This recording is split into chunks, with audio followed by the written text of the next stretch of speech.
안녕하세요. 타킴TV 타킴입니다. 네, 일단 먼저 새해 복 많이 받으시고요. 네, 오늘은 이제 새해가 되면 다이어트를 굉장히 많은 분들이 결심을 하게 되는데요. 이렇게 다이어트를 결심을 하는 이 시점에서 다이어트 약을 복용해도 잘 안 빠지는 경우에 대해서 같이 한번 나눠보도록 해보겠습니다. 네, 새해가 되면 당연히 많이 결심하는 것 중에 하나가 바로 이 새해 다이어트가 되겠죠. 네, 새해 결심, 여러분들은 어떤 걸 하시나요? 네, 기본적으로 다이어트는 항상 들어가는 일인 것 같고요. 또 그 안에서 어떤 운동, 그 외에 또 배우는 것들 아니면 책을 읽는다던가 여러 가지 결심들을 좀 하시는 경우들이 많은 것 같습니다. 실제로 가장 유명한 새해 결심은 바로 이 금연과 다이어트일 것인데요.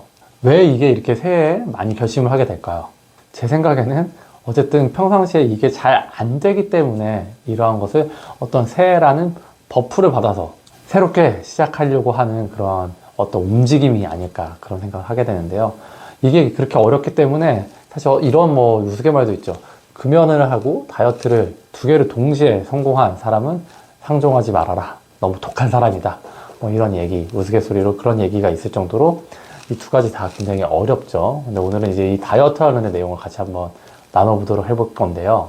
다이어트라는 것이 원래 좀 많이 힘들기 때문에, 그렇기 때문에 어떻게 보면 이 새해라는 어떤 버프를 좀 받아서, 어떤 결심을 설 수 있는 어떤 작용점이 있어서 이렇게 다이어트를 시작하시는 분들이 많은데, 이렇게 새해에 특별하게 어떤 결심을 해야지만이 다이어트를 이제 시작할 수 있다라는 이유는 이것이 바로 오래된 습관, 식이 습관, 어떤 운동 습관, 이런 것들이 오래되었기 때문에 이것을 깨기가 굉장히 어렵기 때문에, 그렇기 때문에 다이어트를 하는 게 만만치가 않다. 이러한 부분들이 있을 거라 생각합니다.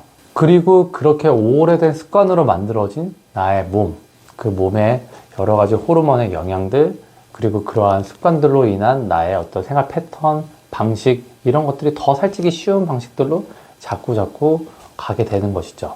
자, 그래서 이제 다이어트를 시작을 하려고 다이어트 클리닉을 방문하십니다. 네, 특히 새해에는 좀 더 많은 분들이 그런 결심을 서서 방문을 하시게 되는데, 그런데 이 다이어트 약을 먹어도 안 빠지는 경우가 있습니다.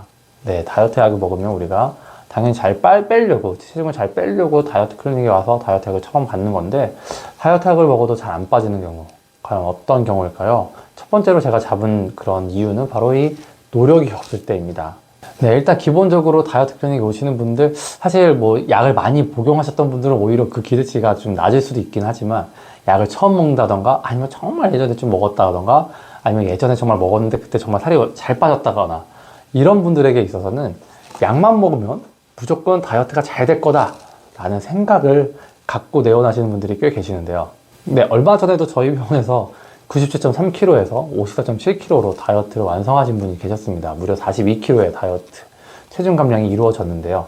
이런 분들의 이야기를 저도 블로그나 이런 데 올리고 있는데, 이런 것들을 보게 될 경우에는, 나도 다이어트 약을 먹으면, 나도 저 병원에 가면, 다이어트가 이렇게 잘 알아서 잘 되겠지, 라는 생각을 갖고 오시는 경우가 많이 계시죠. 하지만 이것이 정말 말 그대로 약만 먹었다고 이렇게 몸무게가 잘 빠졌다? 이런 경우는 사실 거의 없다고 봐도 무방하십니다. 물론 초반에는 식욕을 좀 많이 잘 잡아주기 때문에 식욕 억제가 되는 형태로 인해서 체중이 잘 빠지는 경우들이 당연히 많습니다. 특히 초반엔 더 그러하죠.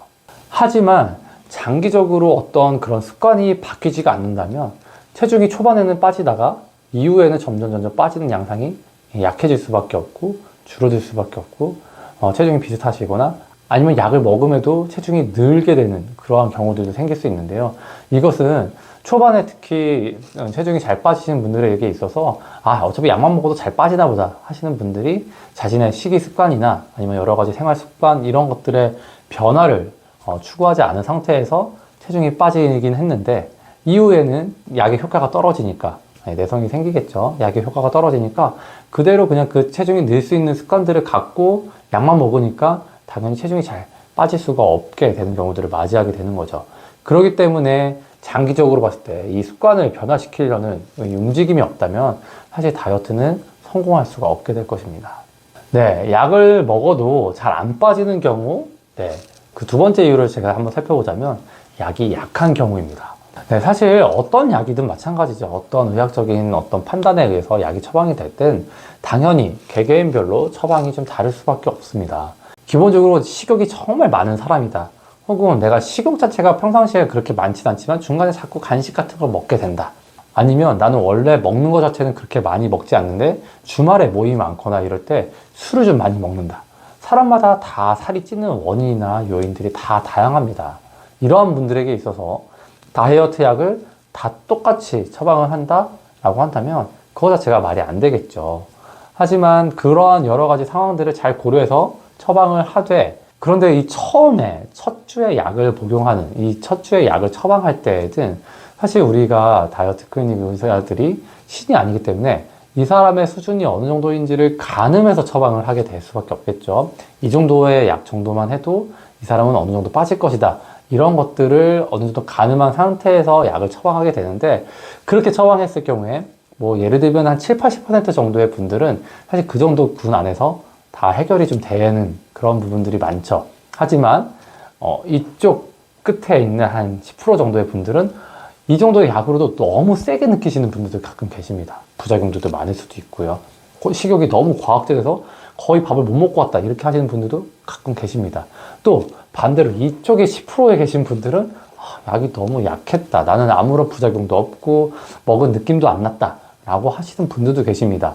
이게 어쨌든 간에 처음 처방이 특히 될 때에는 개개인별로 처방이 다를 수밖에 없는 건 그 사람의 여러 가지 상태 때문에, 지금까지 해왔던 여러 가지 생활 습관이 만들어 온 그 사람의 지금 현재의 어떤 호르몬 수치의 상태나 여러 가지 체중 자체, 그리고 체질량 지수, 그리고 체지방률, 이런 것들이 다 다르기 때문에 그에 맞춰서 처방이 되긴 하지만, 그렇지만 우리가 신이 아니기 때문에 그분한테 정말 딱 알맞는 거를 정말 100%딱 맞춰서 처방하기 힘들 수 있다.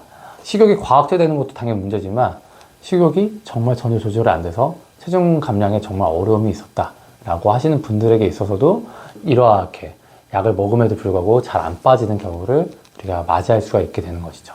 물론 이런 부분들은 다음에 내원하셨을 경우에는 또 이런 부분들에 있어서 맞춰서 나가서 부작용과 효과를 잘 가늠해서 약을 증량하고 혹은 감량시켜서 그렇게 처방할 수 있지만, 사실 처음 먹어보고 효과가 없다 하면은 그 클리닉에 다시 방문하지 않는 경우들이 생기고, 혹은 나중에 난 다이어트 약 먹었는데 전혀 효과가 없더라, 나한테는 안 맞나 봐, 이런 식으로 생각하면서 이제 그러한 다이어트 시도를 하지 않는 경우들도 보게 됩니다.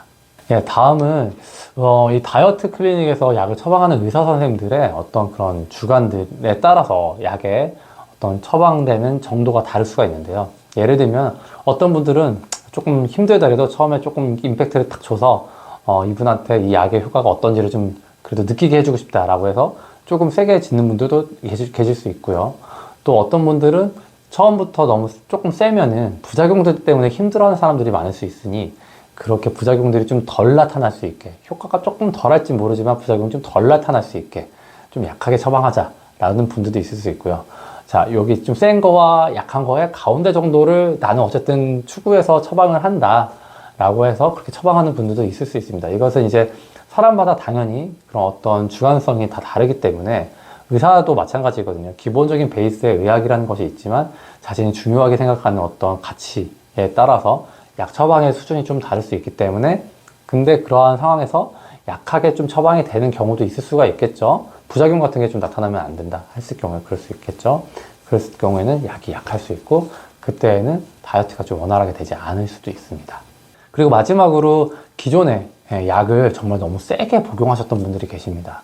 이런 분들의 경우에는 약을 좀 띄어서 다시 먹기 위해서 병원에 온다 하더라도 과거에 좀 세게 먹으셨던 그러한 부분들 때문에 일반적인 정도의 수준에서의 약을 처방이 되었을 때 사실은 이 약의 효과가 잘 느껴지지 않는 분들도 계시게 되는 것이죠.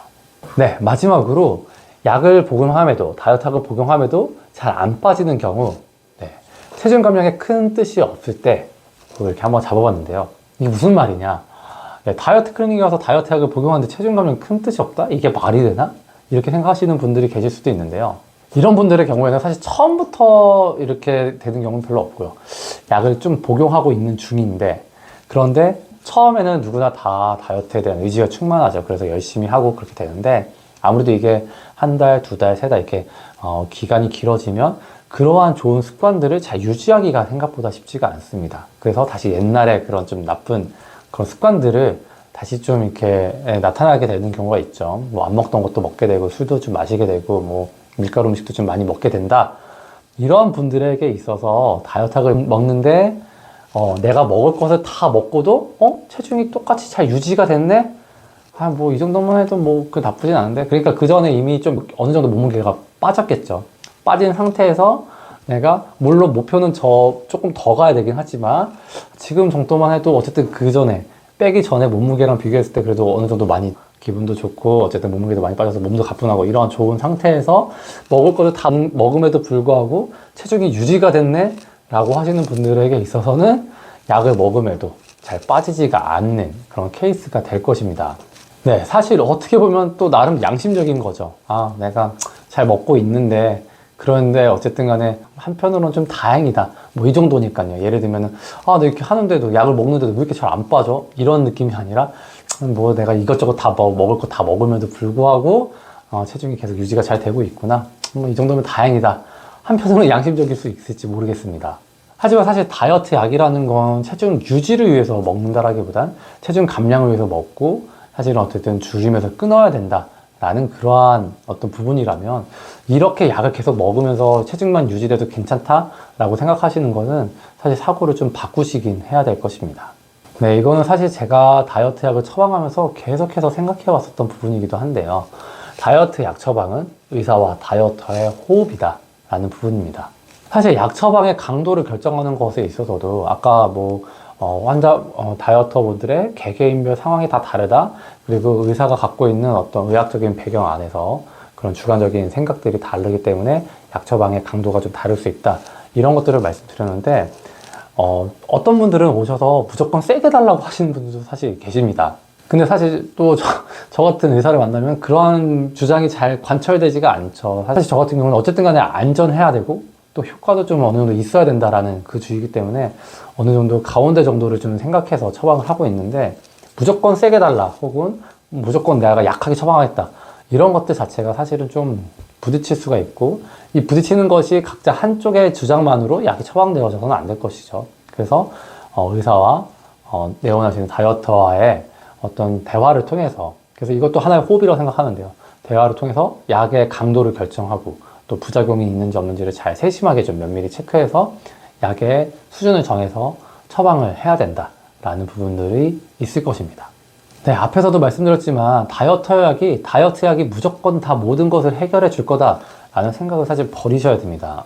예, 여기 지금 이 시우민 씨가 다이어트를 할 때 1일 생활 계획표 이렇게 만드셨어요. 그래서 공복 시간은 굉장히 열심히 두셨죠. 식사를 하시고 공복을 하시고 취침 시간은 충분히 8시간 정도 가지신 것으로 이렇게 보였습니다.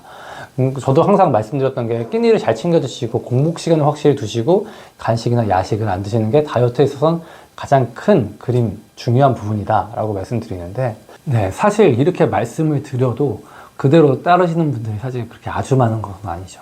사람들이 어떻게든 오랫동안 갖고 왔었던 습관을 한 번에 이야기 들은 것으로 갑자기 바꾼다는 게 말처럼 쉬운 건 아닌 건 저도 마찬가지이긴 합니다.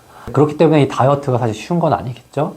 하지만 그럼에도 불구하고 노력은 해야 됩니다. 그동안 살이 쪄왔었던 여러 가지 잘못된 습관들이 있었다면 그 습관들을 좀 교정하려고 하는 그런 노력은 당연히 꼭 필요할 것이고요. 그래야지 사실 다이어트가 완성될 수 있습니다. 그리고 그 과정에서 다이어트 약의 도움을 받자라는 식으로 생각을 갖고 이 다이어트 클리닉에 내원을 하셔야 되는 것이겠죠.